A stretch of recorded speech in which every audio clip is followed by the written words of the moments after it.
Welcome back to the Wednesday Night War, where me and Primetime debate who has won for the week. We have NXT taking on AEW.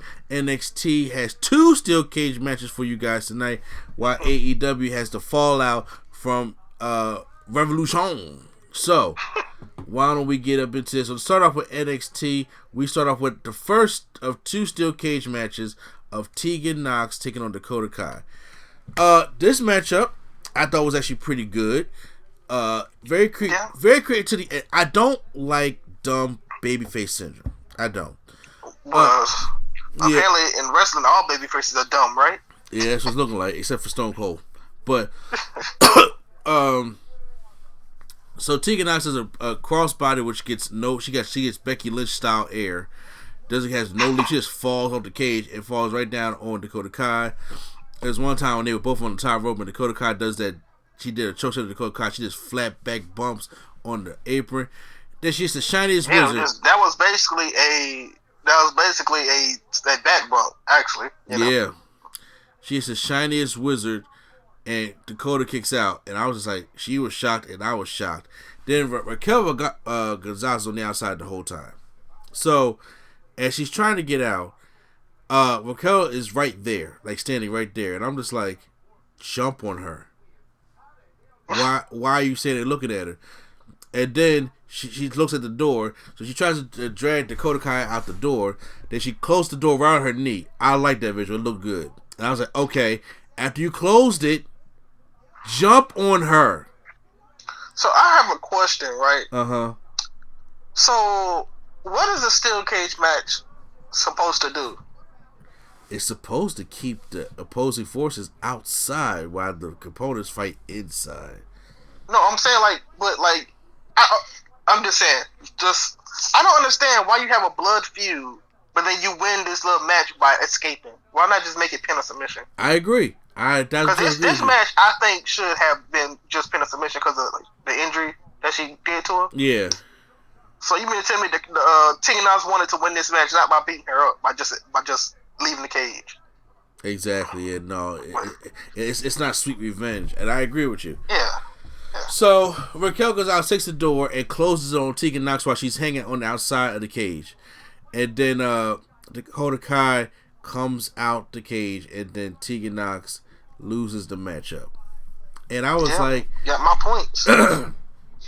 I didn't like that finish at all. I mean, because I don't like the dumb babyface syndrome. I don't like how they probably keep this shit going. I'm like, no, destroy her.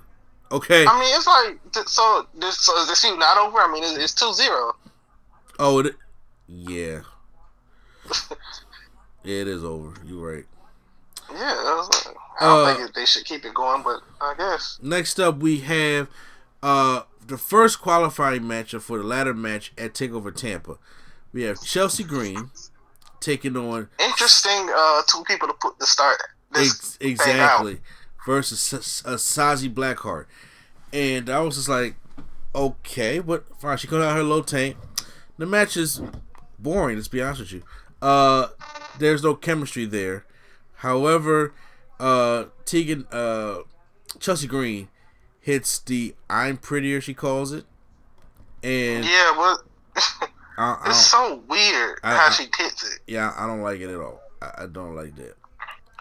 I'll say though, like for look, I know Shotzi Blackheart is new. For a ladder match, either one of them would be good because either one of them would kill themselves. So honestly, I ain't care who won this match. Because you seen when she did that move through the chairs, and Chelsea Green has been doing crazy stuff for years on the indies. So it'd be just crazy to see either one of them do anything in a ladder match.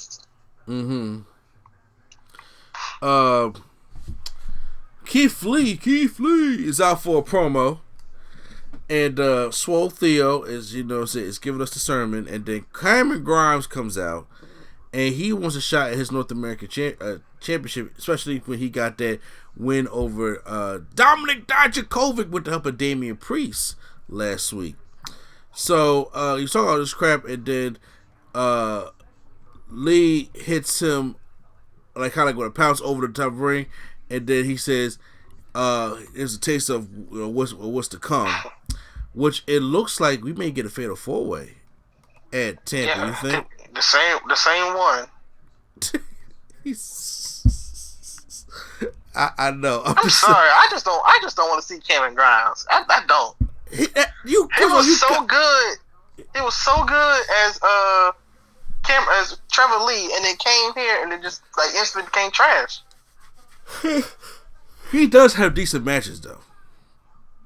Ain't nothing like Trevor Lee though. It's I don't know if the name change hurt him. I don't know what it was. If it's this gimmick, but it I don't know. You're right. It's just not working for me. The Undisputed Era takes on the team of Danny Burch and Oney Lorcan. They're back together as a team. And only threatening to sign somewhere else. And as their good matchup by us too, and they win with the total elimination at the end of the matchup. And then Colorado, I like the way that they hit it though, because I forget who it was going back and forth on the turnbuckles, and he went one time and they just called him real swiftly. Yeah, with the total elimination in the middle. I like that. Only Lorcan was doing that, so yeah. That probably was the best one. Exactly. The best like transitioning to the move. I say. So Colorado gets on the microphone. I haven't heard Colorado on the mic since Ring of Honor. Really? No, he's on the board now. No, but he's backstage talking. Yeah, no, but I'm saying he gets some mic time. And he's like, something's missing. Oh yeah, the NXT Tag Team Championships. So they want their championships back from the Broserweights, and then as the loserweights, yeah. But then as the grizzled young vets, as the Broserweights come out, they get attacked by the grizzled young veterans, which Zach Gibson is dapper tonight. You see that? Yeah, I don't know how they come across for you. I'm not really feeling them. Like in NXT UK, they was like the team to hate. Well, it's like now it's like you hate them because you really don't want to see them. I don't know. Maybe it's me. No, I mean there's something interesting about the grizzled young vets, and once again, they're bringing these guys over from NXT UK, and I have not watched a full or one episode of NXT UK, so I'm not invested in anything that's going on over there. So maybe it's just me because I really enjoy Fabian Naker and Bartel, but they're not on the show. They just use it as Walters like beating up people. So well, exactly. So it makes that stuff a little bit difficult. So, but I'm like, so it looks like we may get a triple threat match and take over Tampa. Yeah, maybe, or a fatal 4-way if they want to do 2 regular teams and 2 UK teams or something. Maybe. Yeah. Who knows what they're planning on doing? Yeah, I hope not. Oh, you know what? They may add Logan. Well, see, they don't. I don't think they want to have 2 fatal 4-ways on the show. Oh yeah, you're right. Yeah. Austin Theory takes on Isaiah Swerve Scott after Swerve Scott approached him in the parking lot area, and talk about confidence. Yeah. This matchup was real good. This was really good, even though I knew Swerve was going to lose. But still, this is a very good match for Austin Theory, and he hits him with the I don't know what his. I forgot what he called it. It was a TKO. Yeah. And then he pits Scott the winning matchup. So good matchup by these two. Like I said, Austin is being very, very protected over here.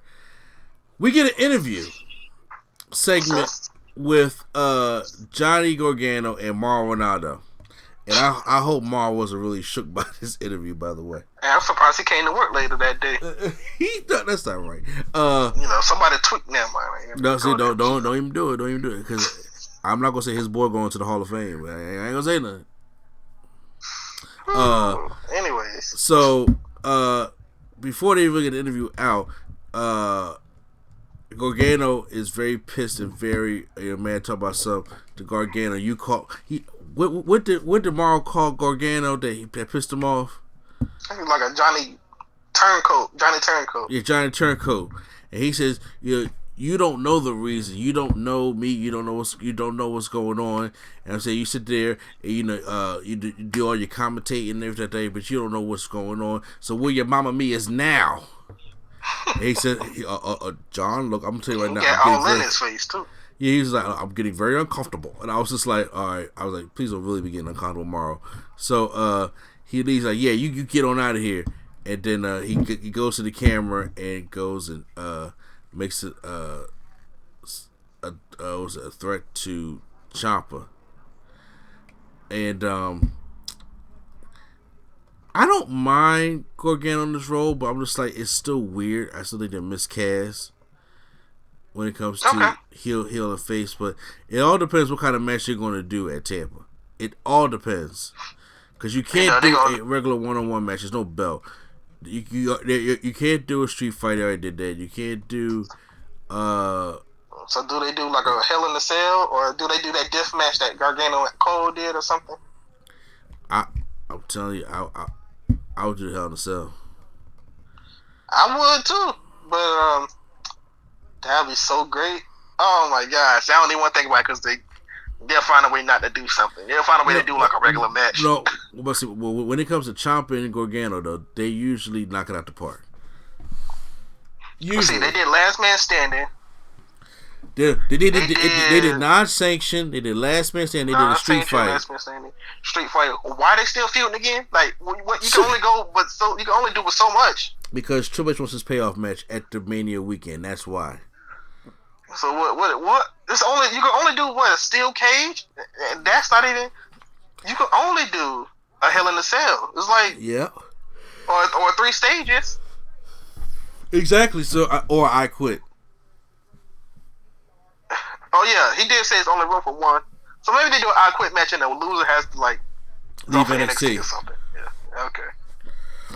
That's probably what could happen. So it's time for our second steel cage matchup, and Roderick Strong taking on the Velveteen Dream. We only watch NXT on Wednesdays. We the only people that we know that do a steel cage match on Wednesdays. Exactly, because hey, we gonna give you 2 of them.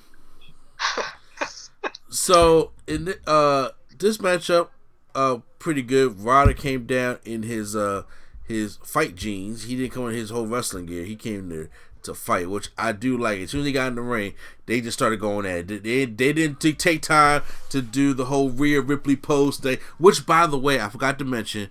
Rhea Ripley did a promo at the Tampa Bay Buccaneers football stadium about WrestleMania and how they called her the Charlotte like, and she's been doing so much to change her image so she doesn't be Charlotte, and she's gonna be the first. I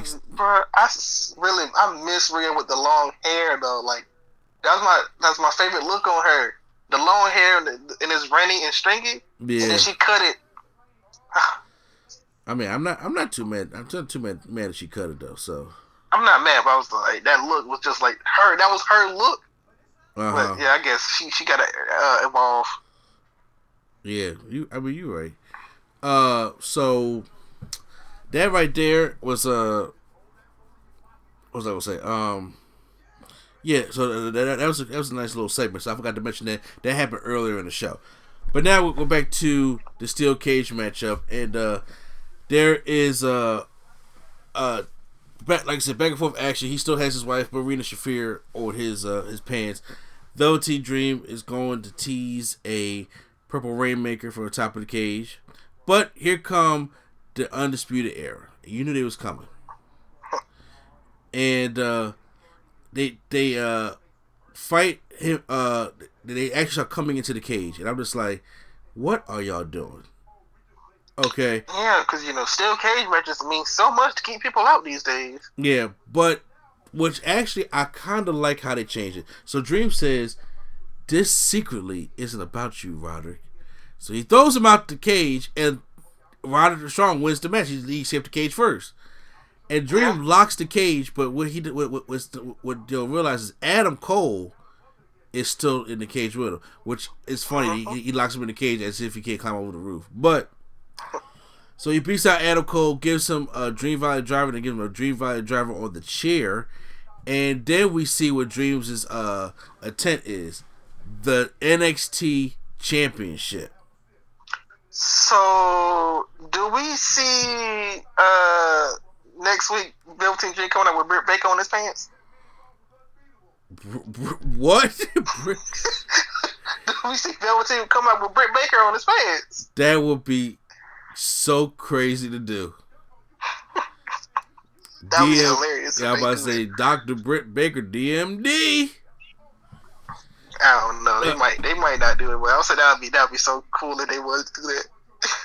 I mean, I would agree, but obviously he does his pose over Adam Cole with the belt. People start cheering, and he like walks away with his belt. Yeah, walks away. So, can this be? That's their championship matchup for, obviously Takeover Tampa. I hope so, because if he do, this is gonna be where Adam Cole loses. This is gonna be where I get my points. You're right. So, let's hope so. You're right. Okay, now it's time to move on to AEW Dynamite. And this is the March 4th episode of Dynamite. This is the fallout from the Revolution pay-per-view. JR, Toy Schiavone, and Excalibur all on commentary. For a little bit, and then we get Taz. Yeah, when does Taz come in there? I don't know. It's like he just randomly comes in. I think after every time Schiavone has like a promo, or he's doing an in-ring promo, then Taz comes in. Mm-hmm. Which, again, I said is the wrong person to switch out. You know, but hey. They're not switching out JR. You know they're not doing that. They must not be listening then. Oh, gosh. I know, because you say I know people. A lot of people having this problem with JR. Trust me, I know. I know. So let's just get right on to it. Jon Moxley kicks off AEW. So he kicks off Dynamite. Says, you see the belt right here? It's the AEW World Championship. It represents professional wrestling.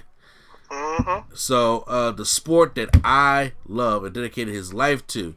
This belt never belonged to Chris Jericho. Hell, this belt doesn't even belong to me. This belt belongs to, who's belong to? Us.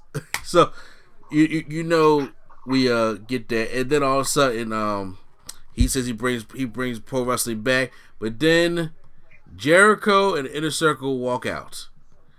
Yep. And Jericho's just like, Moxley, I don't need that damn belt to be La Champion. And he's right.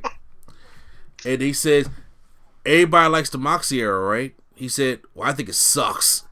I just love I love Chris. That's why I love Chris Jericho. And he said, if you're gonna chant in unison, you know what I'm saying, you can't even chant in unison, right? So you need to shut up. I want him to bring back ass clowns so bad. I don't think he's gonna bring that one back. Oh man, yeah, ass clown. I like that. But he said, Moxley, he said, I was training to prepare for a guy with one eye. And you had both eyes. So you lied to me, Moxley. It's funny. And he said, you're a liar and you're a cheat. And then he said, it makes you a snake oil salesman. And since you were trying unfairly, you create a big problem. You turn into the Inner Circle to a damn hit squad. So it's official. The Inner Circle is putting the entire AEW roster on notice. And Moxley, we're going to start with you. I'll take a leave of absence from AEW for 60 days if you walk out on your own tonight. Oh, must got a Fozzy tour coming up soon. Yep. And then he said, Moxley, don't forget, I've always got a plan. You're not as smart as you think you are. And he said, Chris, I'm going to do that what I did on Saturday in Chicago, and I want to send you a whole packer for 60 days. So, we obviously know Chris Jericho taking some time off. Yeah, you gotta do that Fozzy tour. Exactly. Next up, we have the opening matchup. It's a 6-man tag team match, player. I'm lying. It's an 8-man tag team match. At least it wasn't the opening of the show. Yeah, I guess. We get SCU taking on, I'm not saying the Boom Boom, Colt Cabana. Boom, boom, Colt Cabana. Boom, boom. Take on the Dark Order. That was so. Oh my gosh! At Revolution, when he came out, his music literally says "Boom Boom Colt Cabana." And they was like, "Who was that coming out?" I'm like, JR. Yeah, right. he on your shit list for real, bro. So they take on the Dark Order, and after Colt Cabana gets an innovative finishing move, just dropping them down on the top rope and then giving a unique pin. They pick up the win here, and then all this And it was like that's I kind of wish that Colt Cabana would just stay backstage. It's not wrong with his wrestling. I just kind of wish he would be more of a backstage person. Yeah, but rather than an on air person. No, we go get that boom boom. So CM Punk never gonna sign with AEW now. Never. Better. Not when he over there. Oh my god. Evil Uno yelled when the Exalted One arrived, heads will roll.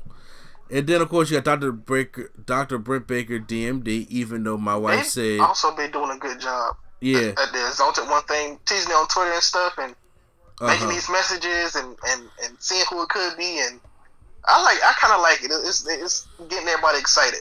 It is growing. They still need new masks though. So yeah. Dr. Britt Baker, which my wife says she works with doctors and in their specialties. She says if there's already a doctor there, I don't have to say DMD. So well, that's how they say it every single time. I know. Because she don't understand wrestling. So Dr. Britt Baker, DMD, joins the commentary table, and it's for Big Swole versus the Librarian Levy Bates. Big Swole hits I call it the too much complicated forearm. Everything got to go right. Like she called it the perfect movement. That's what they call it. The perfect movement. Yeah, she called it dirty dancing. Because if somebody misses a step in Dirty Dancing, the dance is ruined. Exactly. So, I guess. So she pictured the win here. Now it's time for what Primetime came to see. The American Nightmare, Cody Rhodes, comes out. Oh my god. To his Oh, we didn't even get to talk about this. How you feel about the tattoo? Oh god, I hate that tattoo. That tattoo is gross. It's ugly. I hate it. It's just like it's so nice. Now with his business clothes on, his Spectre Gadget business clothes on, you see the problem. Yeah, it's just anywhere else I would have been very cool with, but it's like on your neck and it's like distracting. It is. But now the American Nightmare comes over and after he does his pew pew boom boom boom boom boom boom, you know. Oh, you know he gotta have that. You gotta have all that. For no reason at all, just to come out to talk. So he was talking about what it means to personally lose to MJF, but he can tell you professionally what it means. But the only way I'll be comfortable with it all is if MJF comes to the ring right now, looks me in the eye, tells me he beat me fair and square, says Cody. But Jake Roberts comes to the ring and he says, look, I hate to spoil the party, but damn, man, I got tired of listening to you cry. I never cried over one match in my career. Don't you understand that you got your ass kicked? MJF handed it right to you. I'm not going to even comment on his comment. I mean, I want you to. No, I'm saying, he cried out, he said he cried out, but he didn't cry over no match. I'm like, he probably was like too incoherent to know what was going on. So how did he cry? He said, I'm not here to praise you, I'm here to slay you. The only reason I'm here is because the dark side will be coming to AEW, and once our roots have taken hold, I'll be like a phoenix rising from the ashes. It's been 20 years for me, Cody, to get clean, to get it right, but God, I've earned it. And if you think for 1 minute that I'm going to be nice, be a nice boy and play right, my man, you've got another thing coming. And I will be on the outside of the ring when my client faces you, and you can bring that one-trick pony Arn Anderson with you. Oh, Caesar, you see I'm not in AEW to take the whole pie, just your share, Cody. A wise man once told me you never, ever turn your back on someone who you respect or you're afraid of. And then instantly turns his back. Exactly. And I was just like, damn, he don't fear or respect Cody. Good promo. I don't know. Jake Roberts is a good promo. You know that. Yeah, he's a good promo. I think that's why they bought him, just to have a mouthpiece for somebody. Exactly, but I'm just like, so this MJF thing is over then, right? He does not get his revenge on MJF. I don't know if it's over. They just like I guess they seen that it was getting negative comments, so they might just push it off for now, maybe. Gotcha. I don't know who it's gonna be though. I don't know if it's gonna be You know, like people saying Luke Harper or, you know, Lance Archer or whatever. I don't know. But it's interesting. Because we got the Dark Order person and we got this person too, so it's interesting. Yeah, so you're right. The Bastard Pack is taking on Chuck Taylor. I do not like these best friends, but Orange Cassidy's growing on me. They have a decent kind of matchup here, but in the end, Pack hits him with the brutalized submission, and they pick up the win. But then all of a sudden, Orange Cassidy locks eyes with Pac after the match. And the Lucha Brothers, come out to the ring again, like they came out on Revolution. Exactly, super kicks Orange Cassidy, and like Pentagon's like biting his ear and shit when they're looking at him. So I guess we got another 6-man tag team match happening pretty soon. Yep, because they announced that they're now a group. Oh wow! Called the Death Triangle. Wow. What did he say? I think he said like Triangle, Death Triangle Le Morte or something like that. I don't know. Death Triangle. Yep. So I guess next week that's gonna be our opening matchup. That's a dominant tag team. I ain't gonna even lie to you. That's a dominant trio. Exactly, because especially going against best friends. Well, I'm talking about in general, but yeah. Yeah. There was a video recorded earlier. It's Shawn Spears and Tully Blanchard trying to search a partner for him. And I was just like, when you are that bad to the point where you're not even on AEW television, you are the problem. Yeah, I don't know what's up with Shawn Spears. Yeah, you are the problem. I was like, oh, shit, I forgot they were a thing. QT Marshall. They be on Dark, but they don't be like... He wrestles on Dark every week, and he has his gimmick is... He has a different partner every week to try to see who is, you know, who's a good fit, and he loses every week. So I'm like, okay, I don't know where it's gonna go. Neither do I. QT Marshall comes out with Brandy Rose and Dustin Rhodes versus the Big Hurt Jack Hager with Santana Ortiz at every side. So you probably don't watch these. After Revolution, they had like different wrestler interviews, like. It'd be like Tony Khan, Jericho, Moxley, or whoever. So they had Brandy, Dustin, and QT Marshall, and they're now officially like together. Those three. Wow. They are called the Unnatural Nightmares. Woo. So if you're wondering why Brandy's with them, that's why, because they are now a group. Gotcha. Okay, that makes more sense now. Jack Hager beats him with the arm triangle. That's just stupid. I hate that finishing move. He runs in to go beat up on Hager, then Ortiz and them come down, beat up Dustin Rhodes, and Cody comes down to help out Dustin and take care of business. Also, that then here comes Morty in the circle, and then here comes Matt Jackson to help the fray, and then here comes Hangman Page drinking a beer, comes in there, gives the buckshot lariat. And it clears house and it comes back, taking everybody else's beer, not knowing that there's a coronavirus out here.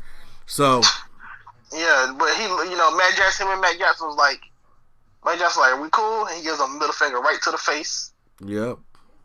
We'll talk about that later though, but yeah, give him a middle finger to the face, and I guess he's still kind of like not feeling it yet as far as the Bucks are concerned. And it's main event time. We have the La Champion, Chris Jericho, and the Spanish guy, Sammy Guevara, taking on Darby Allin and John Moxley. But backstage, the Inner Circle beat John Moxley in the concession area. And they beat him down bad to the point where it's now just up to Darby Allin. So, Darby Allin, at the beginning of this matchup, basically gets beat up because he gets blasted with a shotgun dropkick by Sammy as soon as the bell rings. And they are beating him up. And here's my thing. This is one thing I loved about this matchup. So, as he's trying to get momentum, he goes over to the corner and he tags his own hand. And it's just like, Darby Allin just tagged himself in. He has nobody tagging, and this man gets a boost of energy. Like he's the fresh guy that came out. Bruh, I want to tell y'all something real quick. True story. Every time I'm tired now, since I see AEW, when I'm tired or I feel a little lazy, I literally tag myself in. And I give myself a boost of energy around the house. Yo, he started something, but I'm feeling it. And so he goes around. He starts flying around everywhere. But then he could have did it one or two ways. He could have did it the Darby Allin way, or the Kenny Omega and Kota Ibushi way, where they just do cocaine and then go to Hulk Hogan Street. I'm gonna stay away. I'm gonna stay away from the. I'm gonna stay away from the booger sugar. And go to Hulk Hogan. I'm gonna stay away from the booger sugar, brother. So as he's about to go dive to Chris Jericho on the outside, he gives him the Judas Effect elbow, which it looks sick on the replay. Because at first I was like, "What happened? Did he come short again?" But no, he got hit with the Judas Effect, and then he rolls. I like that. I like how Chris Jericho doesn't have to do the WWE style, so like he can do different moves and they just all look good. Exactly. You know? Yeah. So he hits the Judas Effect, and then they win the matchup. They celebrate in the ring. The Moxie appears at the top of the entrance ramp, break you free, and then he comes down, hit the Paragon shift on Sammy, and then Hager comes out there and takes Moxie out. A nasty one to Sammy too. Sammy taking these bumps. He making them look good. Exactly. But then they outnumber Moxie and Circle does, especially when Jack Hager gets there, and then they powerbomb him off the ramp through a table. And they all give him a middle finger. Yep. I don't know if you see this meme, but it's like NXT and AEW in the rankings. Of course, NXT is Jon Moxley, and AEW is the Inner Circle. They all shoot middle fingers at him. Yep. Hilarious. That was crazy. And so JR with the, my God, the Inner Circle has done to the champion. The Inner Circle has never been this dangerous before. So, all right. Who wins this week, Primetime? AEW or NXT? I might give it to AEW. NXT for me only had the steel cage match. Velveteen really, and the Tegan Knox and Dakota Kai match was okay, but I kind of liked more stuff from AEW better. I agree. I'm going with AEW with the win as well. So, well, I have an announcement. Okay. Recently, AEW announced they were having a match called the Bloody Guts match. Yes. Well, they announced who's going to be in it. Ooh. And it's going to be... Hold on. If you don't want spoilers, I would say skip ahead till you go to the next part of the podcast. But go ahead, Prime. Okay. Sure. It's spoilers. They officially announced it's going to be the Elite versus the Inner Circle in a War Games match. A Blood and Guts match. Ooh. So, that is going to be something crazy. Look, I'm being biased. AEW already won that week anyway, so yeah. Yep. So Kenny, Hangman, Bucks, and Cody versus Jericho, Hager, Santana Ortiz, and Guevara. So somebody's gonna die. I don't know if it's Cody or Guevara gonna do something off the top. Somebody is going to die. Anyways, yeah, I'm surprised they announced it before the show, but okay. All right, guys. Well, stay tuned so you can listen to the rest of the podcast, but then we got to move on.